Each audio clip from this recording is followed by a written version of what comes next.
e define propuestas de trabalho para o subcomitê de expertos que está dentro de TGD e NGS.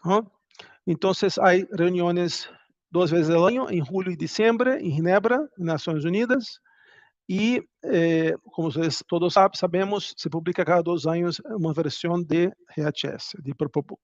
A última versão foi publicada em 2023, a 10ª versão. Bueno, na Latinoamérica, como seguramente vocês aqui sabem, já temos vários países que implementaram o RHS com diferentes níveis de implementação, pero vamos avançando, não? E hoje a Argentina, Brasil, Chile, Colômbia, Costa Rica, México, Peru, Uruguai já tem alguma legislação. Em Peru todavia estamos começando, pero sigue bem, sigue avançando, pero todavia há muitos desafios, tanto para a implementação em outros países, por exemplo, Mercosul, Paraguai não tem RHS, como também para que se genere mais conhecimento e mais implementação local, não, de los elementos.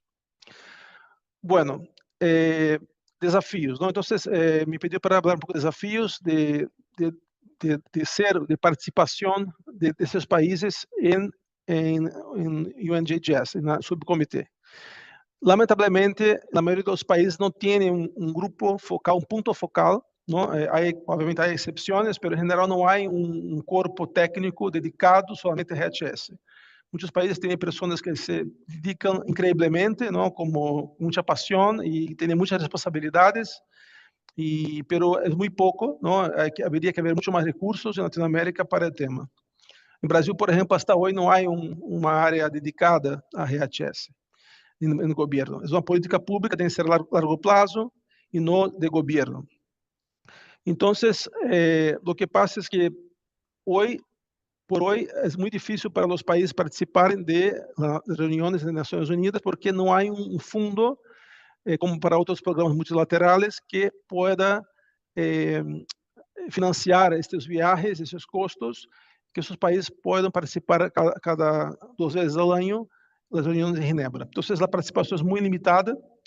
Isso tem como consequência que esses países têm mais dificuldades de aceder aos desenvolvimentos de RHS e também têm muita dificuldade de dar sua contribuição e influenciar na agenda de prioridade desse subcomitê. Bueno, dicho esto, es importante comentar que en 2022, para contextualizar por qué estamos haciendo ese webinar, ¿no? La Comunidad Europea, con base en su larga experiencia en RHS,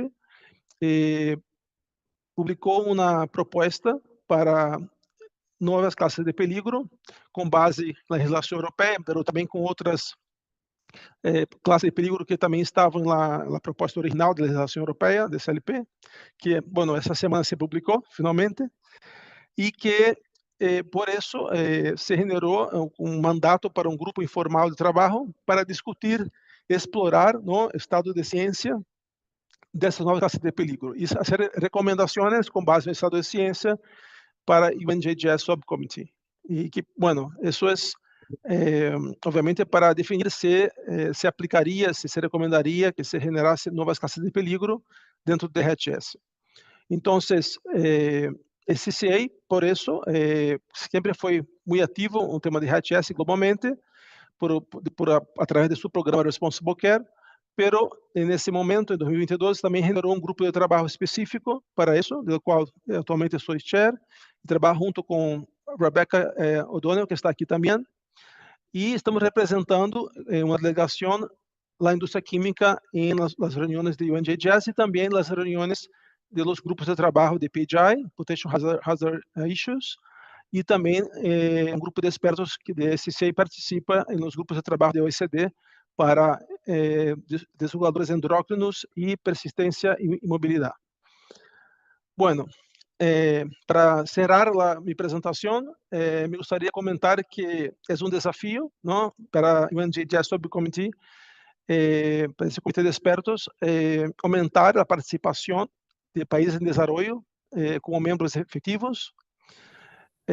Por esta muito pouca participação, há muito pouco interesse em trabalhos dedicados à convergência regulatória e em temas de implementação, não há muita discussão sobre temas de implementação nesse subcomitê, não é um tema, se discute muito outros temas, mas implementação não é uma prioridade, não? E na verdade que para os países em desenvolvimento, essa seria a prioridade. Não? Então, creio que é um desafio enorme aumentar a adoção de relações RHS no mundo, especialmente nos países em desenvolvimento, e seria fundamental uma participação muito mais equilibrada e representativa desses países no subcomitê de expertos. Então, creio que aqui queda um pedido, não? Que é muito difícil para que as autoridades busquem alternativas a largo prazo de Estado para a financiação de seus governos e participação contínua em subcomitê. Seria muito importante.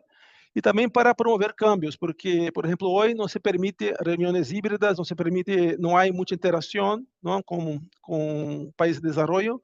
Seria muito importante que esses países influenciassem estes cambios, que não quedassem somente os mesmos países de sempre desenvolvidos, porque isso não agrega muito. Não? Bueno, agradeço muito a apresentação e espero que se pode contribuir para que más países adopten RHS y que se reduzca la divergencia de reglamentaciones. Bueno, dejo mis contactos y muchas gracias. Muchas gracias, Daniel. Y vamos a pasar ahora a la presentación de Lizzie de Bakker. También les aclaro que en el menú de abajo pueden optar por la traducción, si así lo requieren, que hay interpretación en directo del español a inglés y del inglés en español. La próxima presentación va a ser inglés. Lizzie trabaja como gerente de gestión de productos en CEFIC desde enero de 2020, centrándose en el CLP y anteriormente también en regulaciones emergentes a nivel mundial. Antes de CEFIC trabajó en la Agencia Europea de Sustancias Químicas, principalmente en cuestiones de cumplimiento de expedientes y como experta nacional en destino y comportamiento de pesticidas en la autoridad competente de Estonia. Lizzie, thanks so much for bearing with us, and it's all yours. Thank you. Hello, good afternoon. It's afternoon already in Europe. Can you see my screen? I'm trying to share the slides, but yes, we see it, but we're not seeing it in full mode. We're just seeing them like in okay. PowerPoint mode. I'm trying to make it work. Is it okay now? Not yet. Yeah, that's okay. Yeah. Okay, great. Good afternoon. It's already afternoon in Europe, as I said. My name is Lizzie de Bakker. I'm working in European Chemical Industry Association, CEFIC, in CLP matters. In Europe, the UNGHS book is regulated via CLP. And I'm here to talk about the new hazard classes that have been introduced in Europe last year. And this is part of the whole CSS package, where the CLP revision has been one of the big topic. So just before I dive into a little bit more into the new hazard classes, the revision of the whole CLP covered two different parts. So one is focusing on the new hazard classes on the left-hand side. So that is something that was done via delegated act. This means that the other parties, European Council, Parliament, didn't have a say on the outcome, and this was published last year in March, and it was already adopted before. So it's in force from April 2023. So it's approximately 1.5 years, and it introduces the new hazard classes in Europe. So ED category 1 and 2, both for human health and environment, and also new hazard classes for persistent bioaccumulative and toxic, and persistent mobile and toxic substances, and also very persistent, very bioaccumulative, and very persistent and very mobile substances. The second part of the CLP revision, this is something that's actually freshly out of the oven. It's the changes in the core legal text. And this was just published 2 days ago, 20th of November, and it covers all kind of different topics, that some of them I have listed here, talking about new formatting rules for labels, grouping for the harmonized classifications, more than one constituent substances, poisons and the notifications, also how to introduce the already identified PBT and ED substances to the Annex 6, that is legally binding list of classifications to the CLP and so forth. So it gives a lot of other topics also there. So, and I have put also the link to that regulation update there on the slides. So I will now then a little bit touch upon what are the new hazard classes in the CLP, because that's the focus today. But just not to confuse, these two topics are separate and it has different legal deadlines. So as I mentioned, we have a new ED hazard classes, endocrine disruptors. So it has two separate hazard classes for human health and environment, and both of the hazard classes are divided into two categories. There is no subcategorization that you might notice for CMRs. So it's only known and presumed, meaning hazard category 1 for endocrine disruptors and suspected EDCAT 2. And how the classification works is largely based on evidence from at least one of the following data. It's either based on human data or animal data or non-animal data that would provide an equivalent predictive capacity as either human or animal data.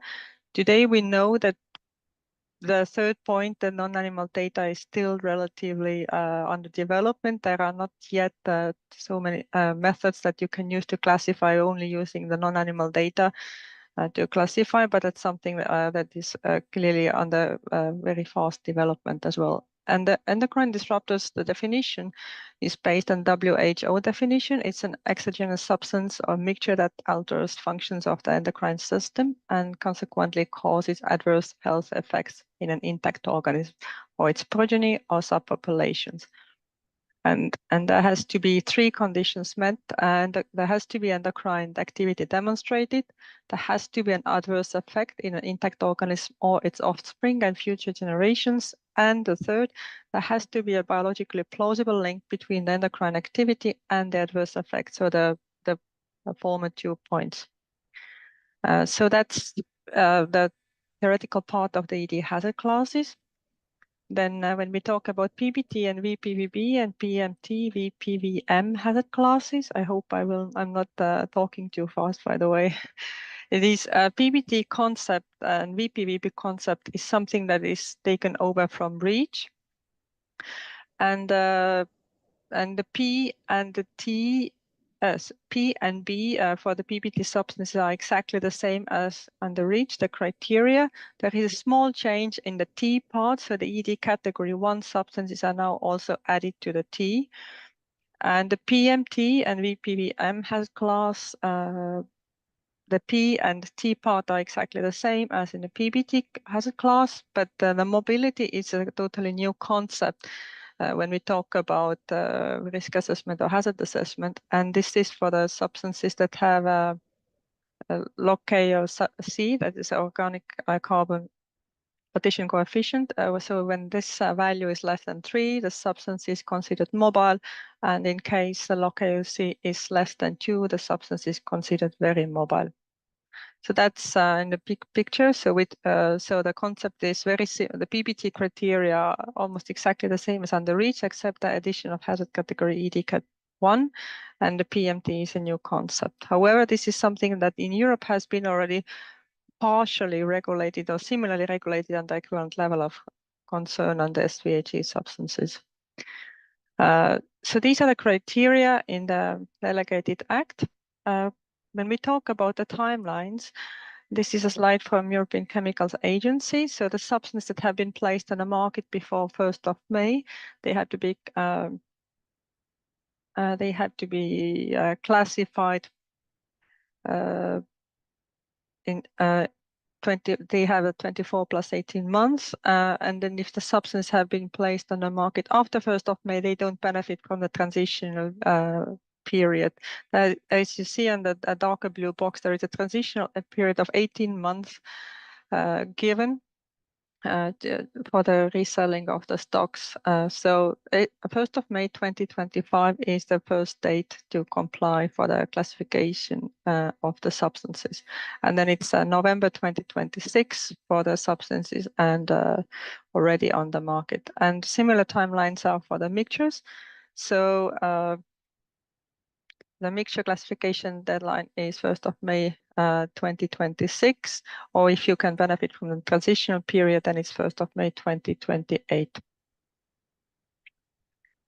Of course, when you talk about the new hazard classes, it is not that straightforward to always understand how to classify. So what is very important for industry is the guidance, especially when we talk about the new hazard classes or new hazard categories, because for instance, when we talk about endocrine disruptors category 1 is already based on existing concept. There has been already EFSA guidance on that, and the EDCAT 1 will be classified based on the same criteria as before. However, when we talk about ED category 2 substances, where the classification is based on the same data, however, with a weaker evidence, it's much more challenging to understand if the substance should be classified leading to classification of Cat 2, or should it not be classified at all. So that's why we have been asking for guidance.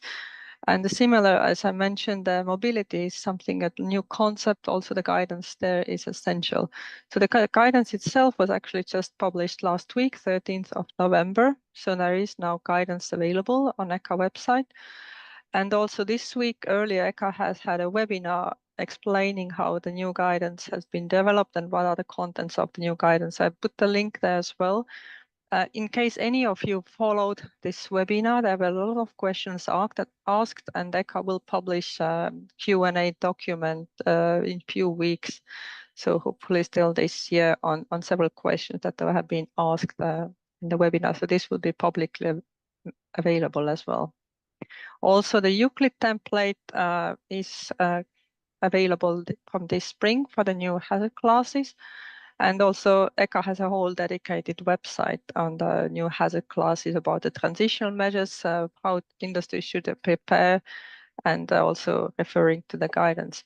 So when you talk about the guidance, you might notice that there will not be examples of no classification and endocrine disruptors category 2 classification substances, because this is a topic that had a lot of diverging opinions how the substances should be classified.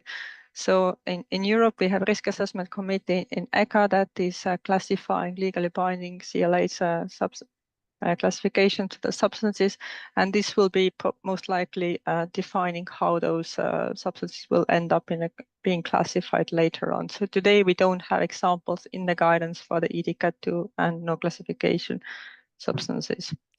So that's in very short all from my side. So if there are any questions, I'm also happy to take them either now or after in writing.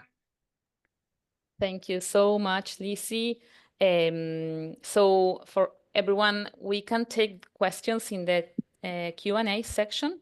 That will be in the more options. You can choose a Q&A, and there you can put to whom you are addressing your question, so the speaker can start drafting their answer. But we also have a period for questions at the end for those speakers that are able to stay with us until the end of the webinar. Muchas gracias, Lizzie. Dejamos también, los invitamos a que hagan preguntas en el Q&A. Van a poder encontrar esa opción en la parte seguramente de More y preguntas y respuestas o Q&A. Y ahí pueden ir poniendo sus preguntas indicando a qué orador la dirigen, de forma tal de que ellos les puedan responder tanto por escrito como verbalmente, ya que al final de las presentaciones vamos a tener una sección de preguntas y respuestas y algunos de los participantes seguramente se van a poder conectar o quedar para presentar. Ahí les muestro un segundito para aquellos que están con el tema de interpretación. Les quería mostrar acá en pantalla cómo hacer para elegir el canal de interpretación en caso que estén con algún inconveniente al respecto. Tienen que ir a los botones de la pantalla que están abajo, el botones del menú. Si les aparece el circulito que dice interpretación o interpretation, directamente cliquear en él. Si no, ir a More y buscarlo ahí. Una vez que pueden cliquear la opción, van a poder elegir en qué idioma lo quieren escuchar, si en español o en inglés. Espero que con eso sea más fácil el tema de interpretación. Y ahora pasamos a nuestro tercer en nuestra tercera presentación del día de la fecha. Vamos a hablar ahora sobre actualización del grupo de trabajo informal sobre cuestiones de peligros potenciales. Para eso tenemos a Rebecca O'Donnell. Ella es directora asociada a la División de Asuntos Científicos y Regulatorios del Consejo Estadounidense de Química. Su trabajo en el ACC se centra en cuestiones de políticas y promoción relacionadas con la salud y seguridad de los trabajadores, incluida la gestión de la seguridad de los procesos y la salud y seguridad ocupacional. Rebeca también se desempeña como secretaria del grupo de trabajo del SGA en el ICCA y representa a la industria mundial de fabricación de productos químicos en el subcomité de expertos de las Naciones Unidas sobre el SGA. Rebeca tiene una licenciatura en ciencias bioambientales y una maestría en salud ambiental y ocupacional de la Universidad de Texas. Así que, Rebeca, muchas gracias por sumarte hoy y te dejamos el piso para vos. You have the floor, Rebecca. Thank you.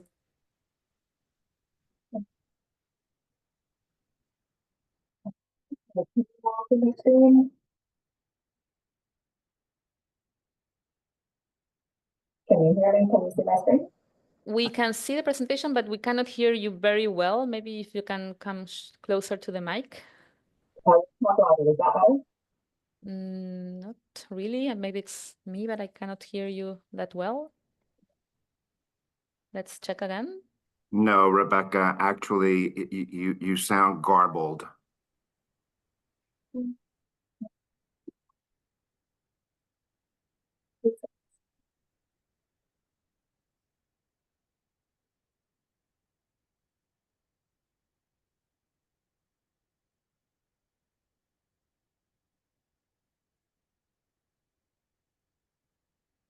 Is that better? Yeah, much Perfect. better. Thank you. Okay, great. All right. Well, first of all, thank you so much for the opportunity to present today. Good morning to everybody. I'm quite pleased to be here. And today I am planning to cover some information as to the status of work of the Potential Hazard Issues Informal Working Group under the GHS subcommittee. There we go. So there are three things I'd like to cover today during the time that I have. The first is, what is the Potential Hazard Issues Informal Working Group, the PHI-IWG? I'll cover the status of each work stream that is ongoing under the PHI. And lastly, I'd like to talk a little bit about how to get involved in the work of the GHS subcommittee and the PHI-IWG. So first things first, what is the PHI-IWG? So at the UN GHS subcommittee, work is often done in between the two plenary meetings a year virtually via informal working groups. And interested members of the subcommittee and interested observers can join each of these informal working groups and participate. Each group sets a work plan for the next biennium, and they describe the work that they plan to undertake for the next 2 years.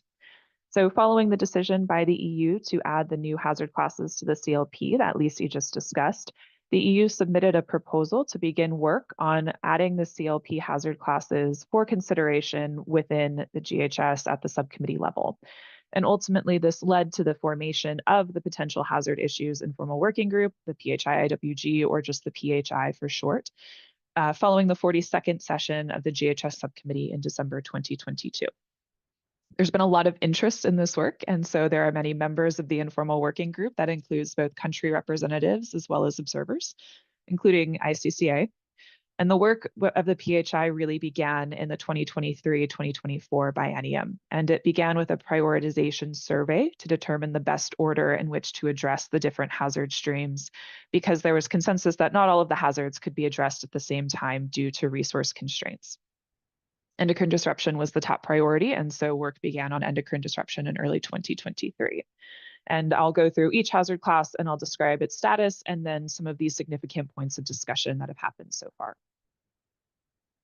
So beginning with endocrine disruptors, as I said, this was the top priority of the members of the PHI, and so this is where the work began. And really much of the discussion here is focused on a question of intrinsic hazard, which is endocrine disruption an intrinsic hazard of a chemical that should be addressed via the GHS, or is it a mode of action? And if it is a mode of action, do the existing hazard classes adequately capture the endpoint? So this is to say, if endocrine disruption is a mode of action and exposure to that endocrine disruptor causes thyroid cancer, is it important to capture just the endpoint, which would be the cancer, or does it need to also be labeled as an endocrine disruptor? This is really, I think, the crux of the discussion. So ultimately, the PHI made a decision to send a mandate to the OECD on the state of the science on endocrine disruption and to perform a gap analysis when they were looking at this. There was a 3-part question that was sent to OECD.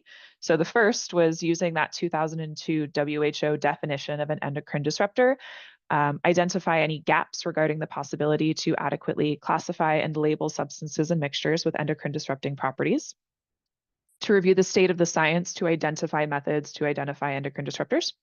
And then third, to assess the WHO definition of an endocrine disruptor and see if it is fit for purpose within the GHS.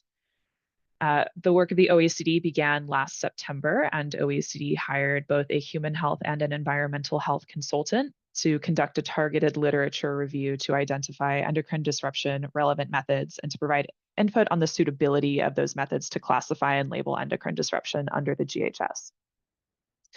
The work of the OECD has come close to wrapping up, I think. So the human health report was completed and provided to the GHS subcommittee for discussion at our upcoming December plenary session. It generally found that for the EATS endocrine pathways, there are a number of adequate and validated methods, but that there may be need for additional methods on thyroid and steroidogenesis. And then for non-EATS pathways under human health, there may be a need for additional research. This report is publicly available. It is on the UN website under the working documents for this upcoming session. Regarding the environmental endocrine disruption, there is an informal document that summarizes the work of the environmental consultant and that summarizes some of the discussions that the group has had related to this definition of an endocrine disruptor. So next steps here on endocrine disruption, as I've said, these reports and the work of the OECD ad hoc group on endocrine disruption are now available on the UN website, and they will be discussed at the upcoming 47th session of the UN subcommittee, which is scheduled for the first week in December. And I believe that the next steps here are likely to focus on the utility of the information from the OECD to the PHI in terms of determining a path forward and what the next opportunity will be. As I said, we've had some discussion on the intrinsic hazard versus the gap question. And both the US and the EU are in the process of developing pilot projects that look at these two questions, which will be discussed in more detail among the PHI beginning in January of 2025. And hopefully between the work of the OECD and these two pilot presentations, we'll have more information that will help guide the next steps of the PHI and ultimately any recommendations to the subcommittee on this topic. Moving on into persistent and mobile substances, this is the second issue that the PHI has chosen to focus on. And discussion here has really focused, again, on this question of intrinsic hazard. Are persistence and mobility intrinsic qualities of a chemical? And some delegations have concerns that even if a chemical may have a propensity to be more or less mobile, that mobility quality is ultimately determined by where in the environment the chemical is found.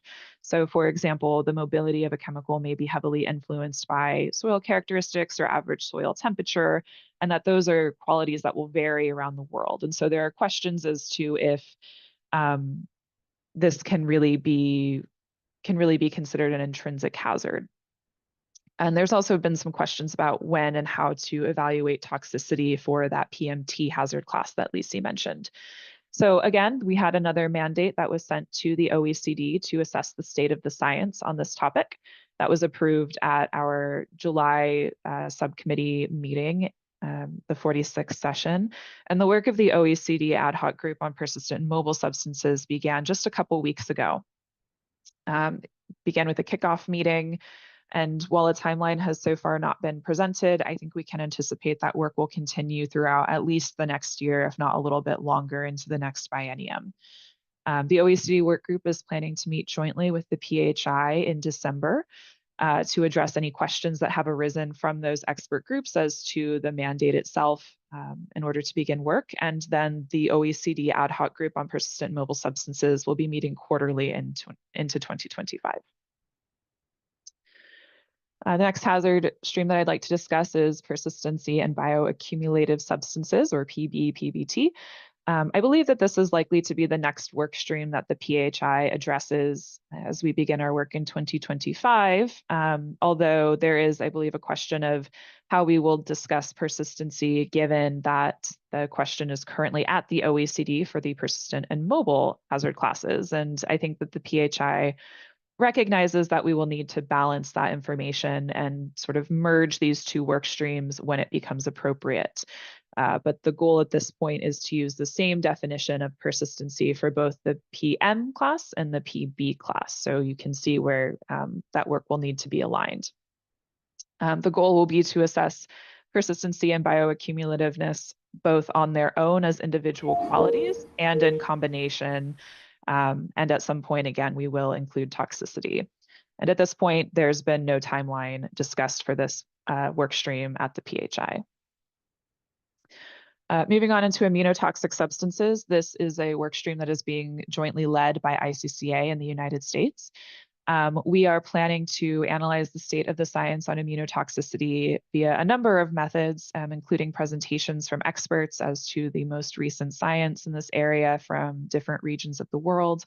We will develop reference lists and available methods to classify immunotoxic substances. And then there are plans to develop a list of the chemicals that may be currently classified as immunotoxicants via the existing GHS hazard classes, such as the STOT hazard class.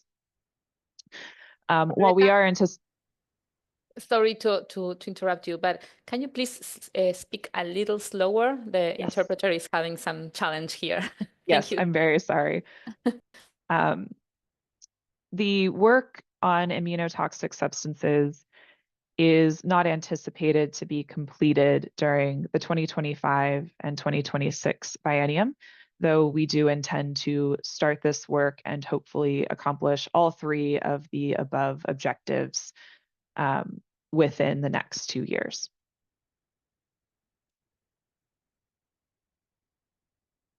Moving on into substances toxic to the terrestrial environment. This is an interesting hazard class because it was originally proposed for discussion at the GHS subcommittee in the 2010s, around the 2007-2008 timeframe. At the time, the subcommittee made the decision to pause the work on this hazard class due to a lack of data on these kinds of substances. And so some delegations believe that the first step here with this new hazard class would be to understand what has changed in the past 10 years or so with regards to the state of the science and the ability to identify and classify substances toxic to the terrestrial environment, and see if things have changed in a way that would allow us to move forward with this discussion. So the EU is planning to submit some information for discussion in the next biennium, though again, at this point, we do not yet have a timeline on when work would continue or an anticipated deadline. And then the last hazard class for consideration is neurotoxicity.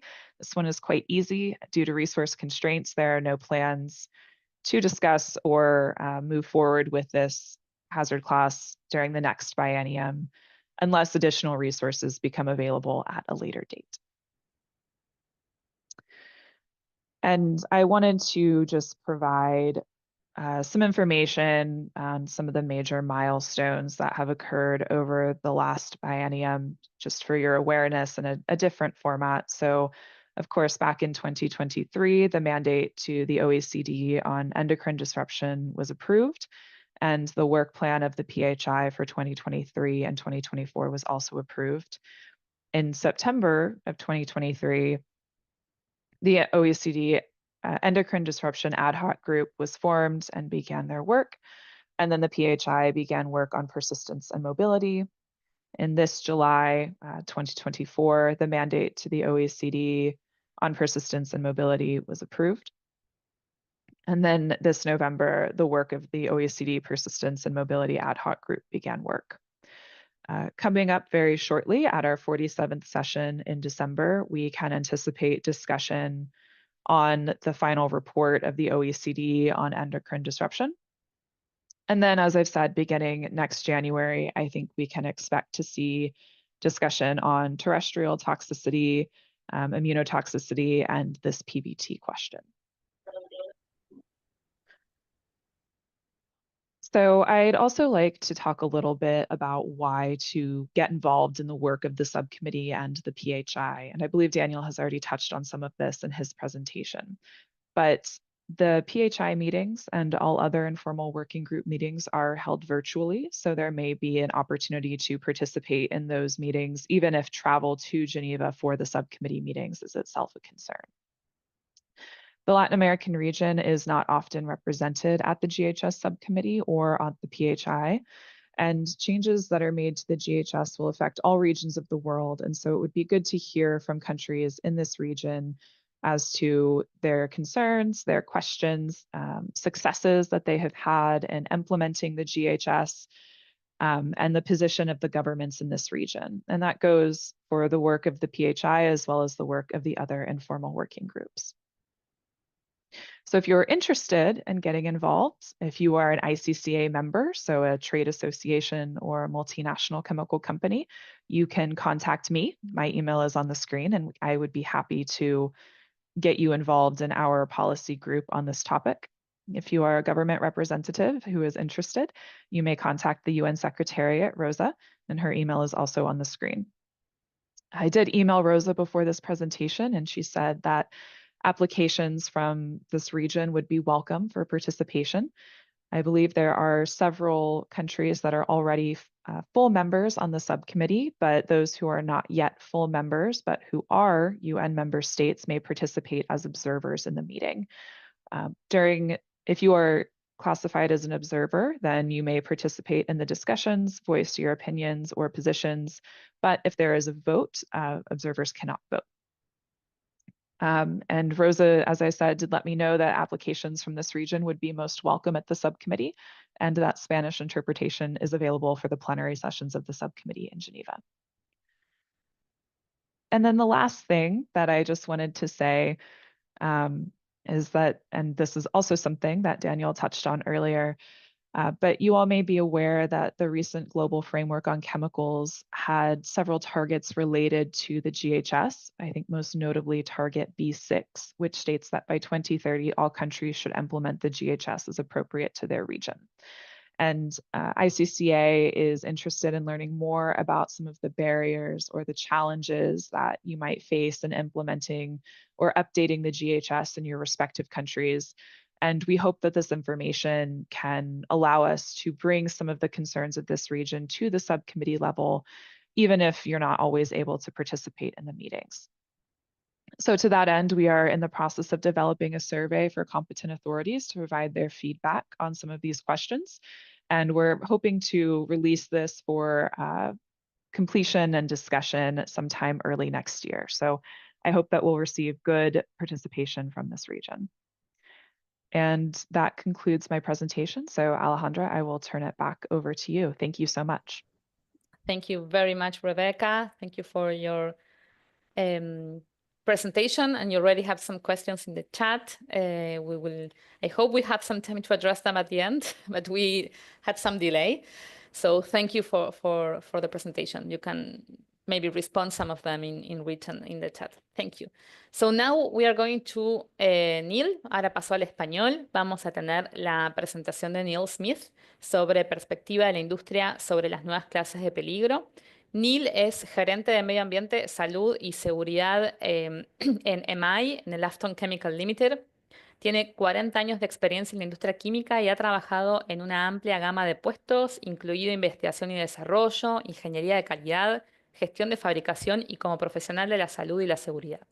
Neil ha trabajado para Afton Chemical desde el 2006 en el área de gestión de productos y cumplimiento normativo y ha sido responsable de la gestión de medio ambiente, salud y seguridad en la región de MI desde el 2013.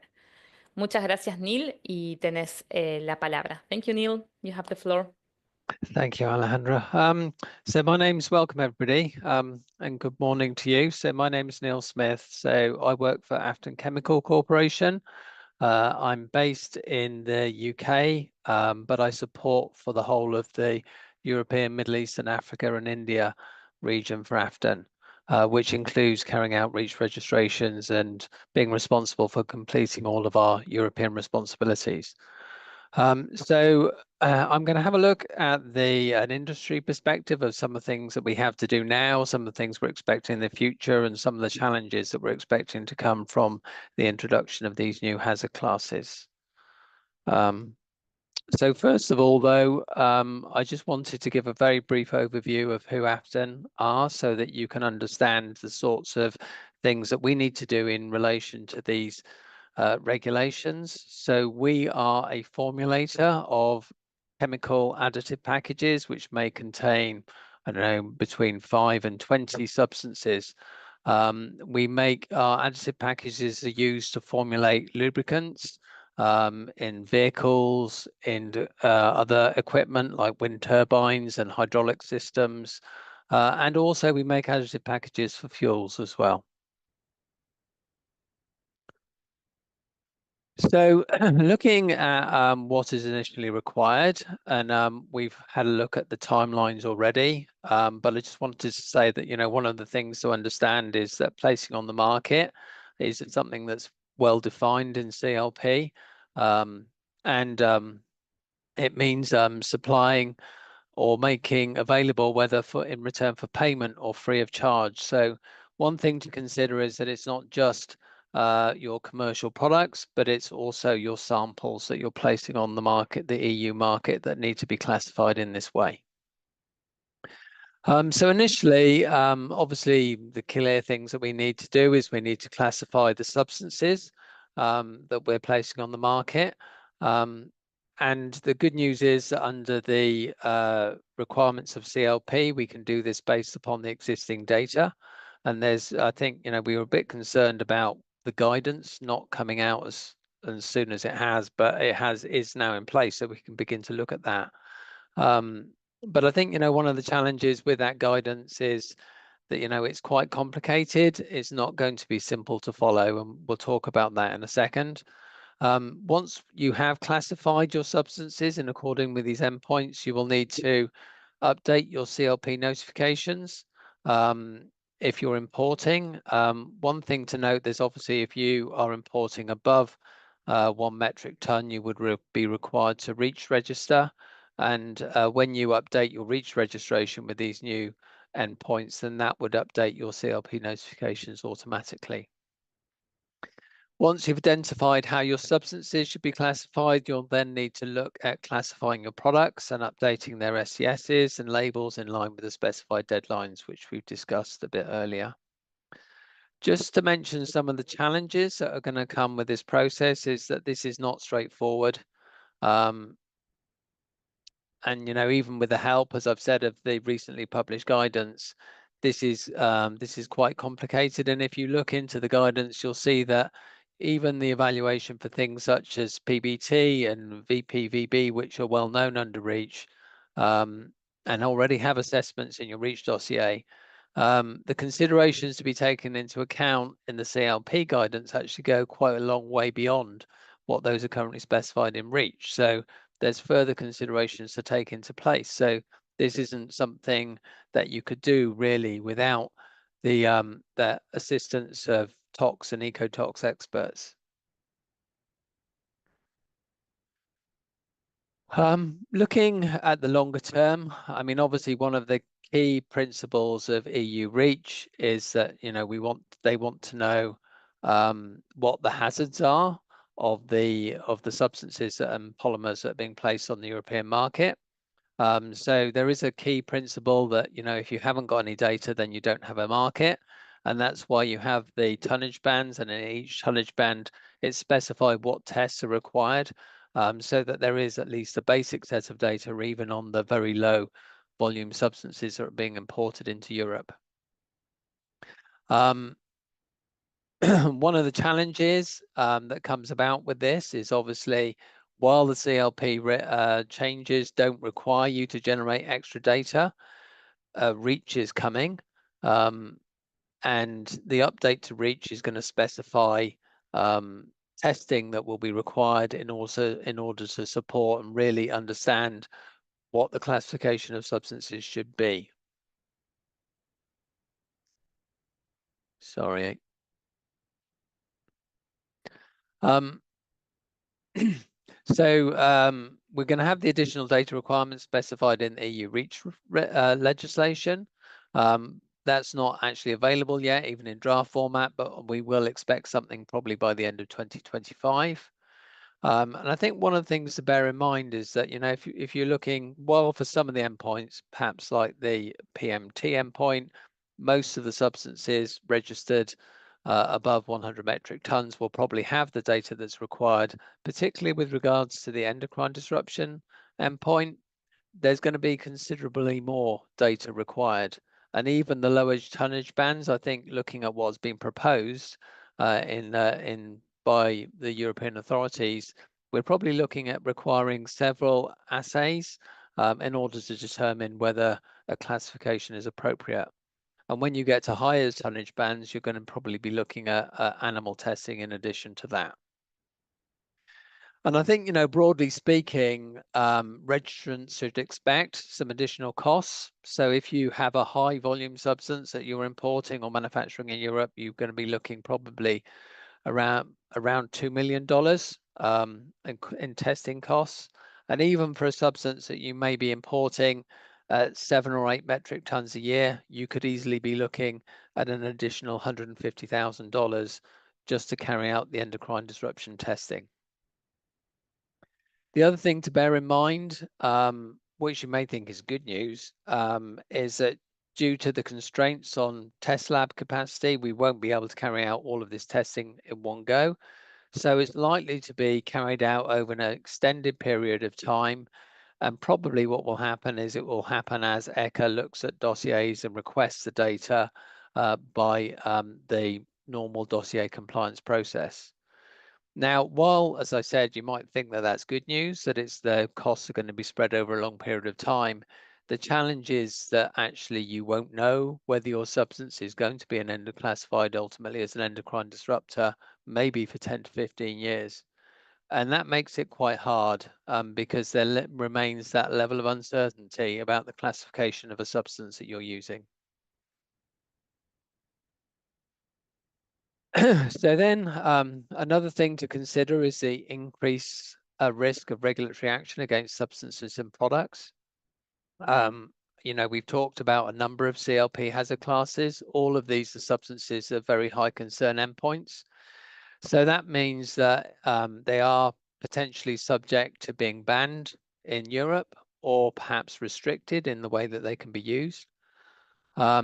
And ECHA, just to point out, that ECHA is continually reviewing the dossiers, as we've said, and they're looking to identify endpoints where further test data is required. And we've got this period of 10 to 15 years where probably it will take that to determine whether these substances really are endocrine disruptors, for example, and meet these endpoints. So we have this period of uncertainty where we don't know whether our substances are going to be clear or whether they're going to be substances of very high concern. And also, I think the other issue is that, during this initial period, it's pretty certain that the test labs that are going to carry out these tests will have very little experience of doing them. And they won't have something called control data. Now, the control data, when you're carrying out these tox and eco-tox studies, the tox data is where, you carry out something and you get a certain level of indications of a positive result, but actually that's just a background because of the way that the animals respond to chemicals. So the substance may not actually be causing the issue, but because there's a natural variation in the way that animals respond to chemicals, you can get this background thing. And you determine that with using your control data. And obviously, if it's within that parameters, you would not have a positive. But while you don't have that control data, you would have to assume in the period where you don't have that extensive control data, you'd have to assume that your test was a positive result. and ultimately classify your substance as an endocrine disruptor. So during that early period, it's worth bearing in mind that there is a reasonable risk of a false positive result on your substance.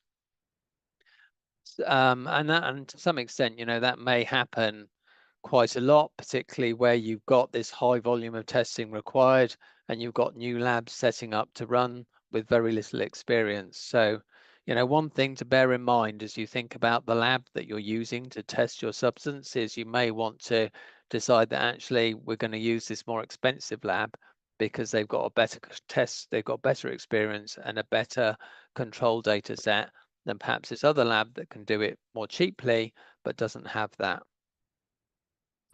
The other thing to note that because, you know, there's not much in the way of data out there at the moment on endocrine disruption studies, there's very hard to screen and predict with tools such as QSAR, which often rely upon a base data set that they're gathering from other similar chemicals fragments in order to generate and predict results. And finally, you know, one thing to say is it's difficult to formulate safe and sustainable products, which is something that formulators are being encouraged to do when the goalposts keep moving. So if we knew which substances on the market were ultimately going to be safe and sustainable, then yes, we would use them. But as it stands, it's often very difficult to determine which substances are the safest and will remain safe in the future, particularly where we're adding new endpoints and new testing all of the time, which are SVHC endpoints. The other thing to point out is one of the restriction approaches in Europe is the general restriction approach.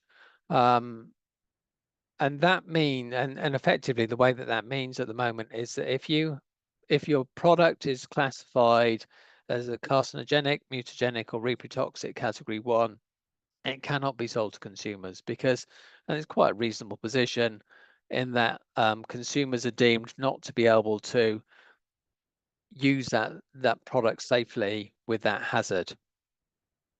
One of the things that's been proposed in the extended and new and revised version of REACH is that this general restriction approach should be extended to these new endpoints as they're all SVHC endpoints. And the problem is that if that is confirmed, that restriction applies as soon as the product is classified. So it's not like the current restriction or authorization approaches that we've got in REACH, whereby the restriction or authorization will be proposed and it'll go through a consultation process and it may take 6 years to introduce and come into effect. And during that 6 years, companies have time to reformulate and they have time to do the testing and they have time to introduce their alternative products. But with the general restriction approach, as soon as the product becomes classified against that CMR or in the future SVHC endpoint, then at that point, you're not allowed to sell it to customers. And the other thing to point out is that, you know, with some of the other endpoints that we've got in Europe, like reprotoxicity, which is the one that has been commonly tested, probably most commonly tested, and we've probably got more new reprotox than anything else in Europe as a result of REACH. But the endpoint for that is for a category 1 classification is 0.3%. So the endpoint for all of these new classification endpoints is that the classification happens in a mixture at 0.1%. So that's quite a lot lower than the 0.3%, and actually means that, you know, it's probably likely that a lot more products will get classified in this way and potentially be subject to a ban on sale to consumers. So you're going to find, I think, that products are going to transition very quickly from no issues at all to be banned from sale to consumers, which is a problem for formulators, particularly in industries whereby it may take 4 or 5 years to formulate a product and get it approved in an application and bring it to market. one thing, final point that I just wanted to make, and although this may not seem to be directly related, I think as Lizzie pointed out earlier on, there are some other changes to CLP that are going on. And one of them is with regards to the labels and the text size and the spacing between the text on the labels. One of the things that the European Union have decided is that, quite often people are using very small text on labels, which is difficult to read, and because the text is lines are so close to each other, it makes it very hard for people to understand the safety information that's on the label. So the new CLP regulation brings in some new standard sizes of text that you have to apply and standard spacing between the lines of text. This has a big impact upon the amount of information you can get on the label. And I'll just give you an example of this. So a product which may be classified with 4 hazards, you're placing it on the market in a drum. You may have been able to provide the legally required information on that label, on a drum label, in 8 languages. But under the new requirements, because of the increase in text size, you're probably going to take that down to 2 languages. Now, if you were to have to additionally classify that product as an endocrine disruptor or a PMT, and introducing a new pictogram and new P statements and new hazard statements, then it's quite possible that with all of that extra information that you're going to reduce that down to only being able to fit 1 language on the drum. Now, for Europe, that can be a problem. I mean, for Afton, we have operations in Belgium, and Belgium is a country where parts of the country speaks French and other parts of the country speak Flemish, which is very close to Dutch, and German is also an official language in Belgium. So it's quite possible that you may need to relabel a product to ship it from one of our plants in Belgium to another plant in a different part of the country. So that's not even shipping it outside one country to another country. Relabeling may be required because of this, just even within a country. So there's different parts of the CLP which don't seem to be well thought out and don't seem to be interacting well with each other. So just a summary of the key points. So the initial action to classify products is going to require a lot of work and will require the support of tox and ecotox experts. I think, it's worth noting that further expensive data will ultimately be required for all REACH registered substances. Generating the required data in the early stages at labs with little experience of the required studies is likely to result in some substances being overclassified. The 0.1 classification limit coupled with the likely extension of the GRA introduce a risk of automatic prohibition on consumer use following an adverse test result. Companies will need to carefully consider how to identify which substances may ultimately meet the classification criteria and avoid using them in their formulated products. And that is a big challenge. And then finally, the addition of new hazard amplifies the labeling issues which the revision of CLP will create. And then just finally, I just wanted to give an acknowledgement to Liam Rocket, who's our toxicologist and ecotoxicologist at Afton, who helped me prepare this presentation. Thank you very much, Neil, for your presentation. Very, very interesting to see how this may impact the industry. Seems quite a lot. So, Yes. now we're going to go, perdón, paso al español. Vamos a pasar al último speaker del encuentro de hoy, que nos va a presentar sobre cuáles son los mecanismos que tenemos para respaldar la implementación del SGA. Para eso tenemos a Oliver Wotton, que es el Senior Program Specialist en Naciones Unidas, en UNITAR. Hace 14 años que trabaja en el desarrollo sostenible, salud y ambiente en Malawi y en Naciones Unidas. Ha trabajado en UNITER desde 2015, liderando portfolios de clasificación y etiquetado de sustancias químicas del SGA, mercurio, nanomateriales y la ratificación de convenios relevantes. Está activamente involucrado en el desarrollo de políticas internacionales, coordinando varios workshops en relación a lo que es el GFC, el Marco Mundial para la Gestión de Productos Químicos, y es el punto focal del IOMC para lo que es el trabajo de indicadores en el marco global y continuamente apoya actividades en el desarrollo de programas de implementación para alcanzar los objetivos y targets del GFC. Dicho esto, Oliver, muchas gracias. Tienes la palabra.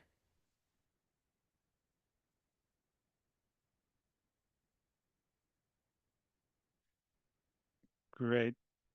Thank you, Alejandra. Do you see it in presentation mode? Not yet. No. Okay.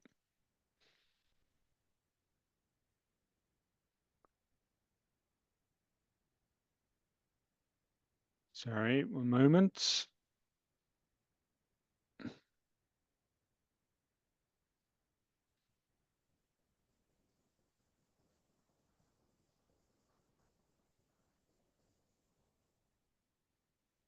Yeah, I'm struggling with two screens. I think I will have it now.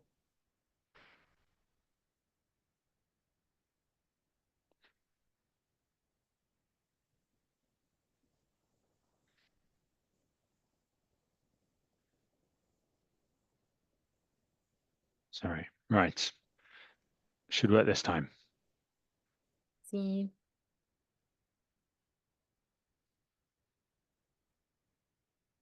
Okay, there we go. Yes? Yes, thank you. Perfect.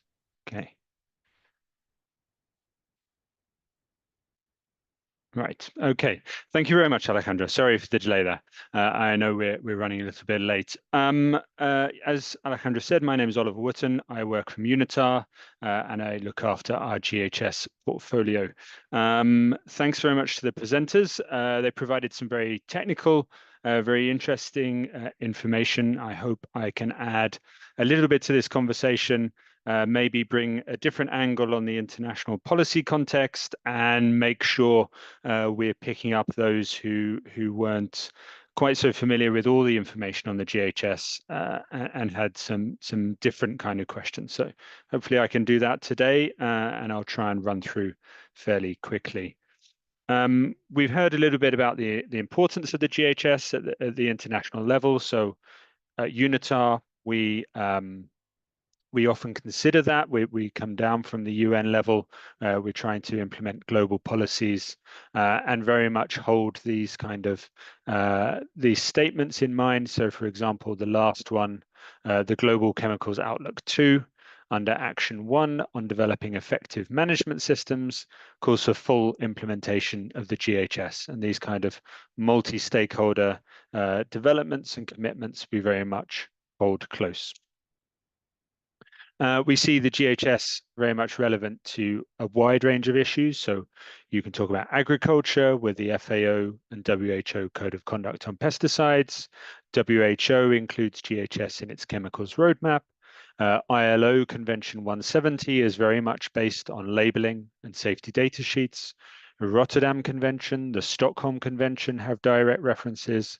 Highly hazardous pesticides, so countries that have high pesticides use, high agricultural importance, this can be a very clear part of their work. Going into that agriculture side, in FAO's update to their guidance on good labeling practice in 2022, they note that the GHS has become the international standard for classification and labeling of chemicals, including pesticides. And the guidance recommends use only of the GHS for pesticide labeling. Furthermore, in the Rotterdam Convention, you have a reference here to the GHS that Annex 3 chemicals and those that are banned or severely restricted in exporting parties should be adequately labeled, taking into account international standards, so the GHS. And all hazardous chemicals when exported should be accompanied by safety data sheets according to international standards. So again, the GHS. There's reference here to highly hazardous pesticides and the different criteria. 3 of those are based on the GHS. In spite of this importance, this global commitment, we still see around the world that there's more than 120 countries that need to implement GHS in their system.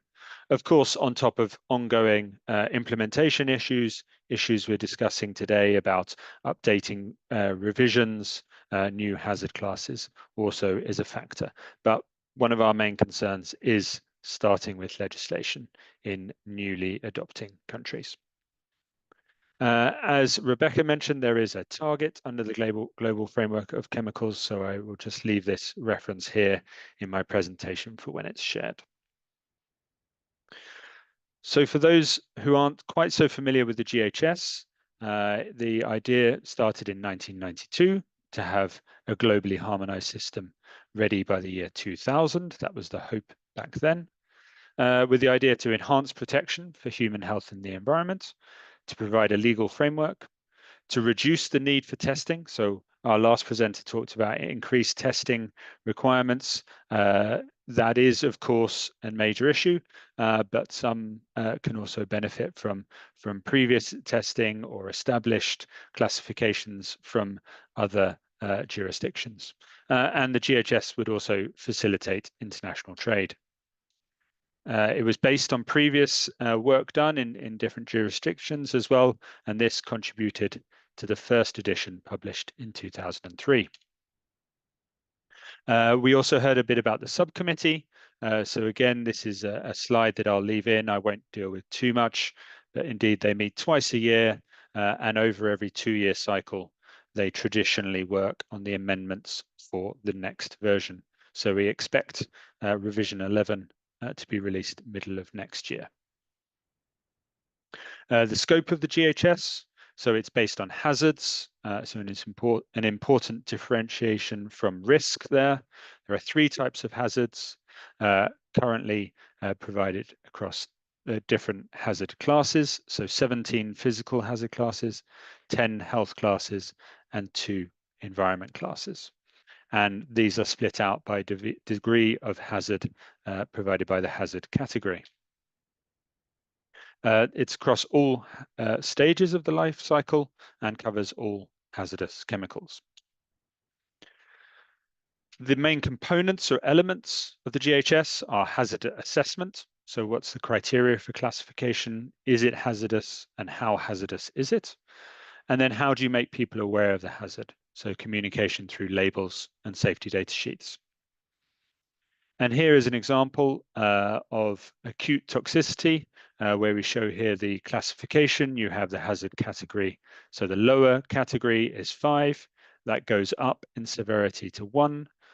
You see the lower severity has no pictogram, and it moves up through the warning and then through to the skull and crossbones. Then you have warning up to danger, and then the hazard statements, which also indicate a bit more detail on the hazard. So, for example, it may be harmful if swallowed, up to category 1, where you're talking about it being fatal if swallowed. The GHS text, the purple book, has lots of guidance in, lots of annexes.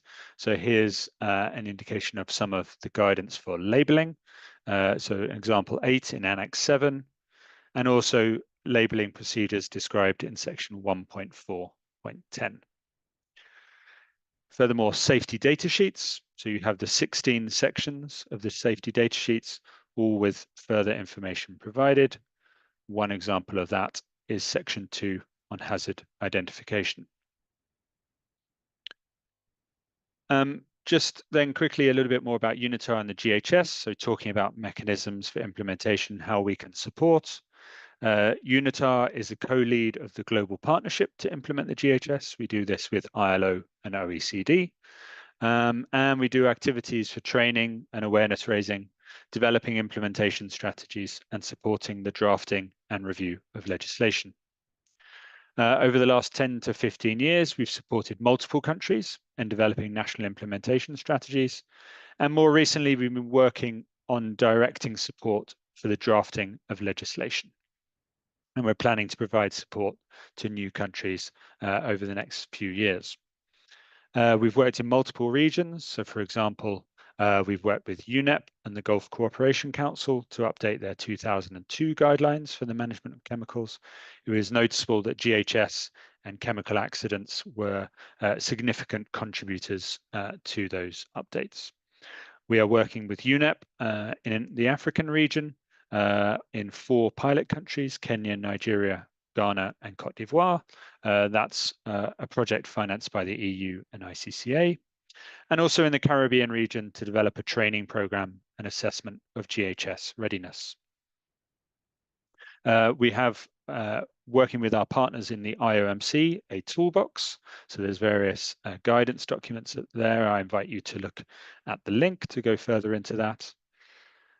We also have an e-learning course that's probably shared through your network. We run that twice a year in English, French, and Spanish. And that provides very deep technical knowledge on the GHS and is updated as and when there is a new revision. So we have a great deal of resources available on lessons learned, implementation experience and know-how, guidance and advice, and access to data and information. So guidance and advice on how to deal with new versions, new revisions, but also how you can access data that exists or will exist in the future and is shared through, for example, the ECHA databases or the OECD eChem portal. This is a list of some of the documents we have available on our website. So again, I encourage you to go and look at our website. And here's just an indication. We've done some recently, some training materials that people can pick up and use. So there's leaflets, there's PowerPoint presentations and videos on the GHS. And I just wanted to add a few words on the changes to the GHS text. So for legislation, of course, new revisions add a complexity for the development of legislation. Which revision should you use and how to deal with imports compliant with other older or newer revisions. To say that we're developing a new short guidance and checklist for the development of legislation. This outlines key elements and considerations, and hopefully we'll get closer to providing advice on this issue, noting it's always a country's prerogative, but that advice is useful.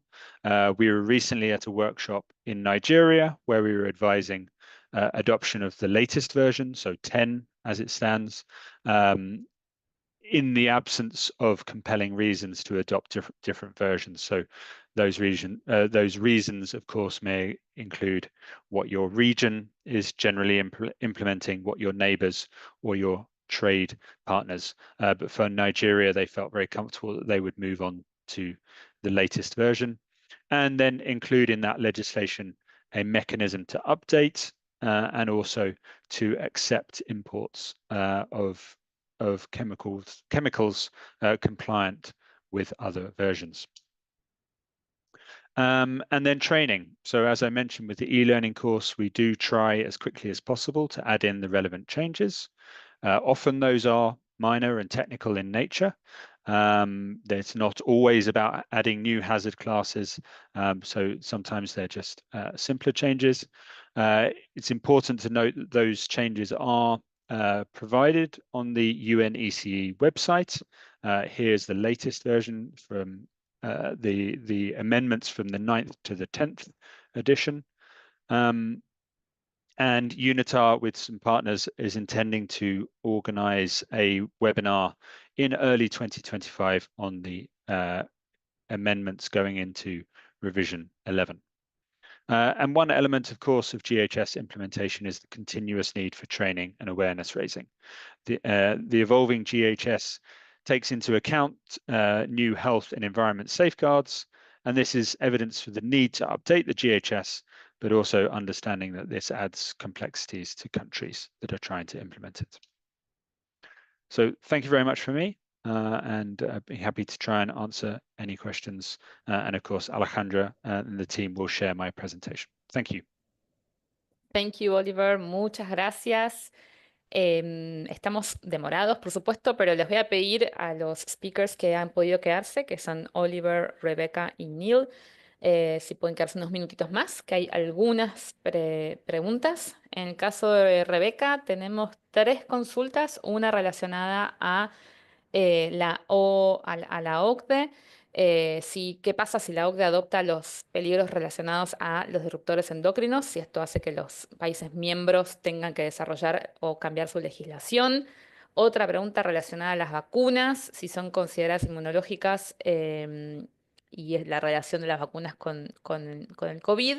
Y por último, si hay algún documento que resuma los cambios entre las distintas versiones de SGA. Rebecca. All right, thank you for the questions. So to answer the first question, in this context, the OECD is not proposing any changes or to adopt any changes related to endocrine disruptors. The OECD ad hoc group is functioning only to address the questions presented in the mandate by the GHS subcommittee. So they are a fact-finding body in this context only. To answer the second question on vaccines, at this point, I don't believe we plan to discuss that particular topic on the immunotox workstream, but I will be sure to raise that issue with my colleague in the United States and see if it is something that we should consider in the future. And then for the last question regarding the summary of changes, I will put a link in the chat to the UN website where they do have a working document that summarizes the changes that are made to each revision of the GHS. So I will put that in the chat for you, and then it has a link to the document in there. Thank you. Thank you very much, Rebecca. Muchas gracias, Rebecca.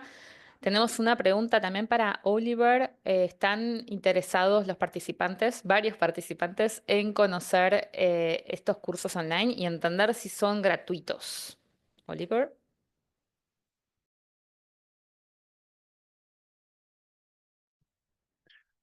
Thanks, Alejandra. Thanks for the questions. So our e-learning course is not free. We do have various scholarships that we were able to provide, particularly when related to projects, national or regional projects, and we try and align those as much as possible, share those around. There is material on our website that's free. Our wider UNITAR courses on chemicals and waste management are free as well. And just to let people know that Chemi, the Swedish Chemicals Agency, is developing an online learning course, so introduction to GHS. I wouldn't want to commit them, but as I understand it, that will be available at some point early 2025. Thank you, Oliver. Tenemos 2 preguntas más. We have 2 questions. I want to ask maybe Rebecca or Neil, you may answer to those. The first one is, in the SDS for a given substance, due to the future plans to expand Section 11 information and given its direct relation to Section 2 and the label, are there any plans to integrate both sections or the information in order to facilitate lecture and association to any reader globally? And the second one is in countries where it is not possible to include a danger related to endocrine disruptors for legal reasons. Is it possible to include them in the STOT due to the repeated exposure? Rebecca, Neil? I can take the first one, I think. Is that okay, Rebecca? With regards to, I mean, obviously I can only speak for Afton and the way that we would do our SESs, but normally if we are having a classification in Section 2, then we would want, and our customers would want us to see how that is justified in the SDS. So they would be looking at the substances that are in Section 3. And if a substance appears in Section 3, we would normally include the tox or ecotox data to support its classification in Sections 11 and 12. So for the endocrine disruption, we would, I think, when we introduce this, we would expect to show the endocrine disruption classification in section of the product in section 2, of the substances that are causing it in our mixture in section 3, and the data that's for that substance in section 11. And that would be the normal way that we would do it. And, you know, I don't think it would apply in this case, but, you know, if we had any product specific data, we would normally show that in sections 11 and 12. Because I think, you know, the purpose of the safety data sheet is to sort of like not just have the classification, but to explain where that's arising from, so that people can see that the classification of your product is correct. Now, obviously we have, I guess one of the other questions that will come out, we obviously have several different versions of our STS globally to take into account local regulations as well. But the tox data would print out on all versions if we put it into our STS, but that may be different for different companies. Thank you for that, Smith. Rebecca, do you want to take the second one? Yes. So countries have the ability to implement any GHS classes and criteria as they see fit. You do not have to implement the GHS exactly in line with the Purple Book. And so in this situation, I would say that if a endocrine disruption hazard class is developed and adopted by the GHS subcommittee, and there are legal reasons as to why that would not be appropriate for your particular country, that you would just not implement that hazard class within your country. Though, of course, that is, you know, up to you and your own national situation. You know, that being said, I think that is an interesting question that might be worth consideration by the PHI once we move to the point of asking, you know, what changes may need to be made to the GHS. And so I will again encourage countries to participate in the work of the PHI and the GHS subcommittee where possible, as that might be something that would be important to be discussed at the global level before any changes to the GHS are made. Absolutely, and especially Latin American countries that are so no represented. So please join the discussions. And we will take one last question because we are really overdue time. So it's for Oliver. It has been observed that changes between GHS versions include changes in classes, hazard categories, hazard warning codes, and others. How do countries that have adopted a certain GHS version deal with imports of chemical products with classifications and labeling according to more recent versions? And how have GRULAC countries dealt with the handling of these cases in their legislations? And in the case of imports using older versions, is the same handling given? Thank you very much. I'm going to have to say I don't have an answer today, but the issue has clearly come up in recent conversations. And so from UNITAR's perspective, we will be doing a webinar early next year. I talked about one related to changes to additions, but we will add this component as it particularly will link to our legislation guidance that we're developing as well. So sorry to not have an answer today, but I hope to bring some examples forward and some experience. So yeah, that's what I can offer today. Thanks. Thanks. And last question that came just right now. Is there any provision to implement GHS for environmental terrestrial hazard? Where can we find information on this? Maybe Rebecca, you can help us with that one? Yes. So I was just typing something out in the chat. At this point, there is no environmental or terrestrial hazard class within the GHS. The topic has been discussed in the past, and past documents and shared information may be found on the UN's website. They have a record of each of the past plenary sessions with the documents for each of those meetings, and so it would be under those links. I do not have that one readily available, but Alejandra can look for it and perhaps follow up. Within the ongoing work of the Potential Hazards Issue Working Group, we are planning to discuss this, but again, at this point, there's no new hazard class, no implementation at this point in time. Thank you very much for that. And thank you to the three speakers that that were able to stay so much for your flexibility and for your presentations. They were really illustrative. A todos los participantes les agradecemos muchísimo haberse conectado. Les pedimos disculpas nuevamente por todos los inconvenientes causados. Realmente fue un problema, pero lo bueno es que se han conectado más de 250 personas, así que hemos logrado el objetivo de llegar a la mayor cantidad de gente posible con este tópico. Durante el año que viene vamos a estar trabajando dentro del LARCF en temas relacionados con peligros de cara a la priorización de sustancias químicas, de cara a la clasificación según SGA. Así que sin duda vamos a tener nuevas ediciones y nuevas webinars relacionados con esta temática. Pero bueno, por lo pronto este fue el último evento del año del LARCF, así que nuevamente muchísimas gracias a todos. Les vamos a estar enviando a los participantes las presentaciones compartidas, así como también la grabación. Y bueno, nuevamente muchas gracias por conectarse y por tenernos paciencia. Un gran saludo, feliz fin de año, feliz inicio de año y bueno, nos vemos en el 2025.